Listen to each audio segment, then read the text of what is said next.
રાધનપુર વિધાનસભા સાંતલપુર તાલુકાના 3 ગામની મુલાકાત લેતા ગુજરાત સરકારના રાજ્યકક્ષાના મંત્રી અને પાટણ જિલ્લાના પ્રભારી જગદીશ વિશ્વકર્મા, પાટણ જિલ્લાના સાંતલપુર તાલુકાના ફાગલી અને વણસોરી અને કિલાણા ગામની મુલાકાત લેતા ગુજરાત સરકારના રાજ્યકક્ષાના મંત્રી જગદીશ વિશ્વકર્મા, પાટણ જિલ્લાના પ્રભારી સાંતલપુર તાલુકાની અંદર છેલ્લા વિષયક દિવસથી પીવાના પાણીની વિકટ સમસ્યા ઊભી થઈ છે, તેને ધ્યાનમાં રાખીને મીડિયાના અહેવાલ બાદ આજરોજ ગુજરાત સરકારના મંત્રી અને પાટણ જિલ્લાના પ્રભારી જગદીશ વિશ્વકર્માએ ગ્રામ્ય વિસ્તારોની મુલાકાત લીધી હતી.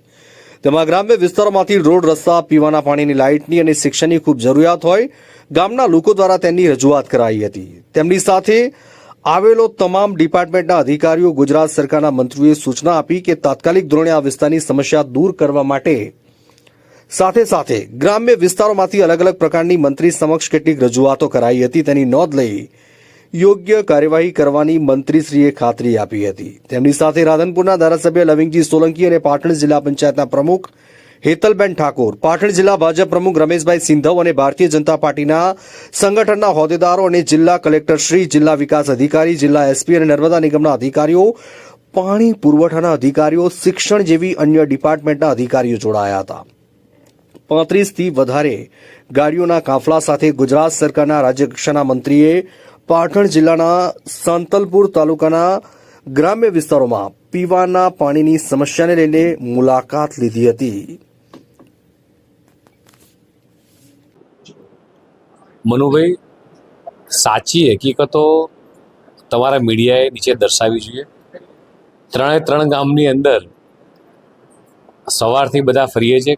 મને ધારાસભ્યશ્રી, જિલ્લા પંચાયતના મારા પ્રમુખ, કલેક્ટરશ્રી, બધા જ લોકો, દેશના યશસ્વી પ્રધાનમંત્રી માનનીય મોદી સાહેબ જે રીતે વાત કરી રહ્યા છે કે છેવાડાના માનવી સુધી, છેવાડાના ગામ સુધી વિકાસ થવો જોઈએ, એ જ રીતે ગુજરાતના મુખ્યમંત્રી માનનીય ભૂપેન્દ્રભાઈ પટેલ સાહેબ પણ કે છેવાડાનું ગામ નહીં પણ પ્રથમ ગામ, એવી રીતે આજે પાટણ જિલ્લાના પ્રથમ ગામોની, જે બોર્ડર ઉપરના ગામો છે, એની બધાની મુલાકાત લીધી છે. ગરમીનો સમય હોય, ક્યાંક નાની મોટી પાણીની પણ સમસ્યા હશે. આ સિવાય બધા જ ગામની અંદર ગ્રામજનોને મળવાનું થયું, શુભેચ્છા મુલાકાત થઈ. ધારાસભ્યશ્રીનું બજેટ હોય, તાલુકા પંચાયતનું હોય, જિલ્લા પંચાયતનું હોય કે માન્ય સંસદ, બધાના વિકાસના કામો થઈ રહ્યા છે. કેનાલ અત્યારે સાફ સફાઈનું કામ ચાલી રહ્યું છે. કેનાલમાં પાણી છોડવાનું બંધ છે. કેનાલ સાફ સફાઈ થશે, ત્યારબાદ કેનાલમાં પાણી આવશે. નાની મોટી જે કંઈ બી સમસ્યાઓ હતી આજે આખી ટીમ દ્વારા કલેક્ટરશ્રી, એસપીશ્રી